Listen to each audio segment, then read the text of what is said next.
یہ 20 نومبر 1979 کو منگل کی ایک سہانی صبح تھی۔ اسلامی سال کا پہلا دن تھا، یعنی یکم محرم الحرام۔ دنیا بھر میں مسلمانوں کے لیے مقدس ترین مقام حرم کعبہ میں امام شیخ عبداللہ بن سبیل نے دل نشین قرات کے بعد نماز فجر کا سلام پھیرا ہی تھا کہ چند آدمیوں نے امام صاحب کو گھیرے میں لے لیا اور ان میں سے کچھ لاؤڈ سپیکر پر قابض ہو گئے۔ اس وقت حرم شریف میں ہزاروں کے قریب نمازی موجود تھے۔ حرم شریف کے ان حملہ آوروں کا سرغنہ 27 سالہ محمد بن عبداللہ قحطانی تھا، جس نے 4 سال تک مکہ یونیورسٹی میں اسلامی قانون کی تعلیم حاصل کی ہوئی تھی۔ اس کا دست راست جہیمان بن سیف العتیبہ تھا۔ جہیمان کا تعلق ایک بدو قبیلے سے تھا اور سعودی عرب کے معروف عالم دین عبدالعزیز بن باز کی تعلیمات سے نہایت متاثر تھا۔ اس نے عبدالعزیز بن باز کی قائم کی ہوئی سلفی جماعت میں شمولیت اختیار کی، جس کا مقصد سعودی عرب میں اسلام کی اصل شکل برقرار رکھنا تھا۔ جہیمان کی شدت پسندی وقت کے ساتھ ساتھ بڑھتی چلی گئی تھی، جس کے باعث 1978 میں سعودی حکومت نے اسے کچھ ساتھیوں سمیت حراست میں بھی لیا تھا،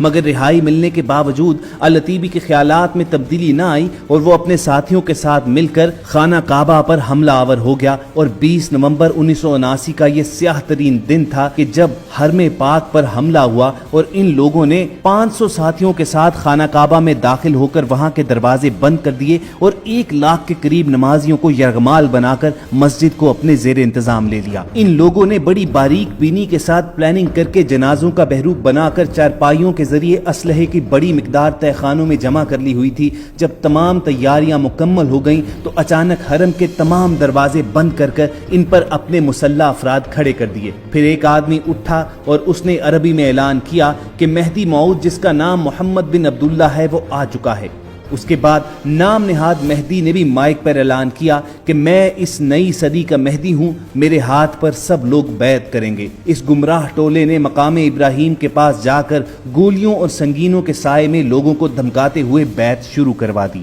خواتین و حضرات، یہ کئی صدیوں کے بعد پہلا موقع تھا کہ جب خانہ کعبہ عام مسلمانوں کے لیے بند کر دیا گیا تھا۔ ہر طرف سے دروازے بند کر دیے گئے اور کسی کو بھی باہر سے اندر آنے یا اندر سے باہر جانے کی اجازت نہ تھی۔ سعودی حکومت نے اس بھیانک واقعے سے نمٹنے کے لیے اپنی فوج بھیجی، لیکن خانہ کعبہ کے تقدس اور کم تربیت کی وجہ سے سعودی فوجی بغاوت کرنے والوں کے خلاف متاثر کن کارروائی کرنے میں ناکام رہی۔ پھر سعودی حکومت نے اس وقت مواصلاتی نظام بند کر دیا تاکہ اس واقعے کے بارے میں خبر محدود رہے، لیکن وہ اس میں بھی مکمل طور پر کامیاب نہ ہوئے۔ جب یہ خبر دنیا بھر میں پھیلی کہ اس وقت خانہ کعبہ پر دہشت گردوں کا قبضہ ہے تو مسلمانان عالم میں غم و غصے کی لہر دوڑ گئی۔ ہر طرف سے یہ پرزور مطالبہ کیا جانے لگا کہ اس متبرک اور مقدس مقام کو دہشت گردوں کے ناپاک وجود سے پاک کیا جائے، لیکن سعودی حکومت ایک عجب کشمکش میں مبتلا تھی، کیونکہ بیت اللہ کے قریب خون بہانے سے بھی وہ قاصر تھی۔ اگر وہاں پر بھاری اسلحے کا استعمال کیا جاتا تو بیت اللہ کو نقصان پہنچنے کا خدشہ تھا، اور بغیر کسی بھاری نقصان کے حرم پاک کو دہشت گردوں سے خالی کروانے کے لیے جس مہارت، جس ڈیڈیکیشن اور پروفیشنل سکل کی ضرورت تھی،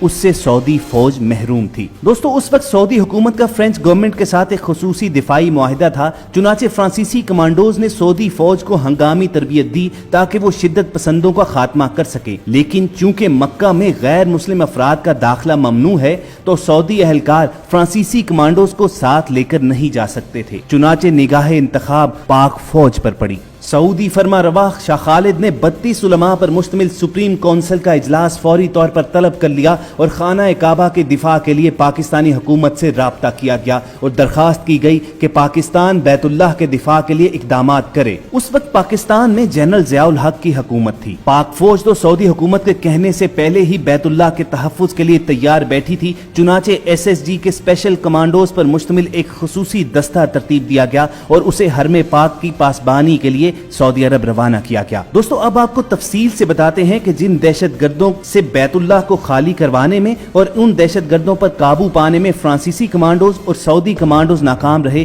ان پر پاک فوج کے شاہینوں نے کس طرح قابو پایا اور بیت اللہ کو ان دہشت گردوں کے ناپاک وجود سے کس طرح پاک کروایا، اور پوری دنیا میں یہ واضح پیغام بھیج دیا کہ جب بھی خانہ کعبہ پر کوئی میلی نگاہ ڈالے گا تو پاک فوج بغیر کچھ سوچے سمجھے، خطرات کی پرواہ کیے بغیر، نتائج کو کو سامنے رکھے بغیر خانہ کعبہ کی طرف چل پڑے گی۔ لیکن پیشتر اس کے کہ ہم تفصیلات میں جائیں، آپ سے ایک گزارش کرنی ہے کہ آپ ریڈ بٹن پر کلک کر کے اور بیل آئیکن کو پریس کر کے ہم سب کے سبسکرائبر بننا مت بھولیے، تاکہ ایسی تاریخی، معلوماتی اور اسلامی ویڈیوز آپ کی روزمرہ زندگی کا حصہ بنی رہیں۔ خواتین حضرات، خانہ کعبہ پر حملے کی خبر جب پاکستان میں پہنچی تھی تو اسلام آباد میں امریکی سفارت خانے پر لوگوں نے حملہ کر دیا، کیونکہ لوگ یہ سمجھ رہے تھے کہ یہ امریکہ اور یہودیوں کی سازش ہے کہ بیت اللہ جیسی پاک اور مقدس جگہ پر دہشت گرد داخل ہوئے۔ حالات جب اس قدر سنگین تھے کہ کئی ملکوں کے درمیان اس بنا پر جنگ چھڑ سکتی تھی، تو پاک فوج کے SSG کمانڈوز پر مشتمل ایک دستے کو سعودی عرب بھجوایا گیا تاکہ بیت اللہ کو ان دہشت گردوں سے کلیئر کروایا جائے اور 1 لاکھ کے قریب لوگ جو وہاں پر یرغمال تھے انہیں آزادی دلوائی جائے۔ پاک آرمی کے اسپیشل سروسز گروپ کے ان کمانڈوز کی قیادت ایک میجر کو سونپی گئی۔ جب یہ مجاہد مکہ المکرمہ پہنچے تو اس وقت بیت اللہ پر قبضے اور اس محاصرے کو 1 ہفتے سے زیادہ ہو چکا تھا اور لگ بھگ 1 لاکھ کے قریب لوگ حرم شریف میں مقید اور محصور تھے۔ اب خواتین حضرات، پاک فوج کے کمانڈوز کا یہ ایک ٹریڈ مارک طریقہ کار ہے کہ یہ اپنے دشمن پر، اپنے حریف پر یکدم اور تیزی سے حملہ آور ہوتے ہیں اور اسے سنبھلنے کا موقع بھی نہیں دیتے اور اسے گردن سے جا دبوچتے ہیں۔ لیکن یہاں پر معاملہ ذرا مختلف تھا، کیونکہ یہ حرم پاک جیسی حساس جگہ تھی، اس کے اندر 1 لاکھ کے قریب لوگ محصور تھے، اور اگر ان دہشت گردوں کے ساتھ ڈائریکٹ فائرنگ شروع ہو جاتی تو نہ صرف کئی قیمتی جانیں ضائع ہوتی بلکہ اس کے ساتھ ساتھ بیت اللہ کو بھی نقصان پہنچنے کا خدشہ تھا۔ لیکن اس کے ساتھ ساتھ وقت بھی نہایت تیزی کے ساتھ گزرتا جا رہا تھا، چنانچہ پاکستانی جانبازوں نے وہاں پہنچ کر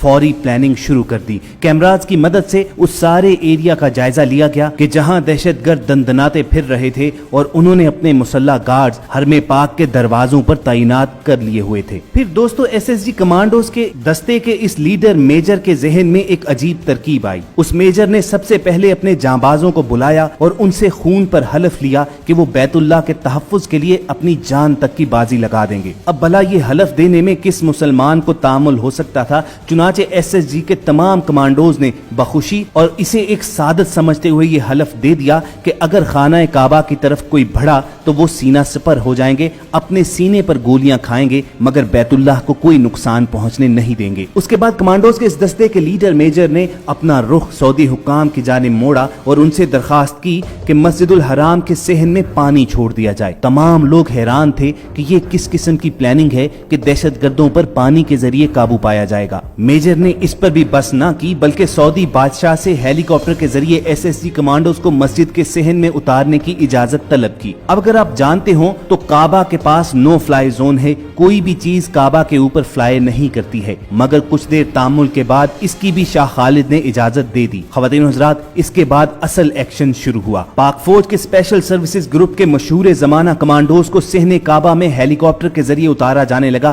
ایک طرف تو یہ کاروائی ہو رہی تھی، دوسری طرف اس میجر کے حکم پر اسی وقت مسجد الحرام کے صحن میں موجود پانی میں کرنٹ چھوڑ دیا گیا۔ اس مؤثر کاروائی کی وجہ سے دہشت گردوں کے شارپ شوٹرز غیر فعال اور مفلوج ہو گئے اور پاک فوج کے سنائپرز نے فضا ہی سے ان دہشت گردوں کو نشانہ بنانا شروع کر دیا، اور اتنی دیر میں جب پاکستانی فوج کے SSG کمانڈو صحن حرم میں اتر گئے تو انہوں نے نیچے جا کر دہشت گردوں کو قابو کر لیا۔ پاک فوج کے ان شیروں نے اپنے لیڈر اس میجر کی قیادت میں غیر معمولی صورت سے تمام دہشت گردوں پر قابو پایا، سب کو فوری طور پر گرفتار کیا گیا، تمام یرغمالیوں کو رہائی دلائی گئی، اور محمد بن عبداللہ القحطانی جس نے امام مہدی ہونے کا دعویٰ کیا تھا وہ اس آپریشن کے دوران ہی ہلاک ہوا۔ یوں اس میجر کی ذہانت اور پاک فوج کے جوانوں کی دلیری کی وجہ سے کم نقصان میں بیت اللہ کو آزاد کروا لیا گیا۔ دوستو، کیا آپ جانتے ہیں کہ خانہ کعبہ کو دہشت گردوں سے چھڑوانے والے ان SSG کمانڈوز کی قیادت کون کر رہا تھا؟ اس میجر کا نام پرویز مشرف تھا، جو بعد میں پاکستان کا آرمی چیف بھی بنا، اور اس طرح اللہ تعالیٰ نے یہ عظیم سعادت پاکستان کو عطا کی کہ جب بیت اللہ پر آنچ آنے لگی تو پاک فوج نے اپنی پیشہ ورانہ مہارت سے نہ صرف بیت اللہ کو آزاد کروایا بلکہ دنیا بھر میں اپنی سکلز کی دھاک مٹھا دی۔ ان حملہ آوروں کے لیڈر جہیمان العتیبی سمیت 60 سے زیادہ شدت پسندوں کو حراست میں لے لیا گیا اور بعد میں جنوری 1980 میں ان سب کو سزائے موت سنا دی گئی۔ اس 2 ہفتے تک جاری رہنے والے محاصرے کی وجہ سے مسجد الحرام کی عمارت کو تو کچھ نقصان پہنچا، مگر خانہ خانہ کعبہ مکمل طور پر محفوظ رہا۔ میجر پرویز مشرف اور پاک فوج کے SSG کمانڈوز کی ذہانت اور دلیری کی وجہ سے پاک فوج کا مرتبہ و مقام دنیا بھر میں بلند ہوا اور دشمنان اسلام خصوصاً اسرائیل اور امریکہ کو یہ واضح پیغام چلا گیا کہ اگر بیت اللہ کی طرف رخ کیا تو آپ کا مقابلہ صرف سعودی حکومت سے نہیں بلکہ پاک فوج سے ہوگا۔ خواتین و حضرات، یہ اسی واقعے کی بدولت تھا کہ سعودی حکام عمر بھر جنرل ضیاء الحق اور جنرل پرویز مشرف کی عزت کرتے رہے، اور جب بھی یہ دونوں حضرات سعودی عرب کا دورہ کرتے تو انہیں خصوصی احترام اور خصوصی پروٹوکول دیا جاتا۔ مگر بہرحال یہ کارنامہ شخصیات سے بالا تر تھا، یہ وہ چیز تھی کہ جس نے دنیا بھر میں پاکستان کے لیے نئی عزت کمائی۔ ہم سب کو پوری امید ہے کہ پاک فوج کی یہ داستان آپ کو ضرور پسند آئی ہوگی۔ اسے لائک کر کے فیس بک اور واٹس ایپ کے ذریعے زیادہ سے زیادہ لوگوں کے ساتھ شیئر کیجیے، اور اگر آپ ایسے ہی انٹرسٹنگ اور معلوماتی ویڈیوز فیوچر میں حاصل کرنا چاہتے ہیں تو چند سیکنڈز نکال کر ریڈ